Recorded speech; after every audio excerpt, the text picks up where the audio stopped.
Rapid Spanning Tree Protocol o RSTP. So ito daw yung nag-o-offer ng high availability and loop free basta loop free siya around any Ethernet. O, lalong-lalo na kailangan to ng mga company. So kung meron kang, kasi one designated port per link ko. So kung meron kang 7 links, meron ka rin 7 designated port.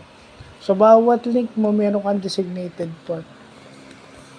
Ano siya, meron siyang may destination siya, hindi siya yung paikot-ikot, kaya nga loop free. Ito yung ito yung mas advanced na spanning tree protocol, o ang tawag dito is IEEE 8021D.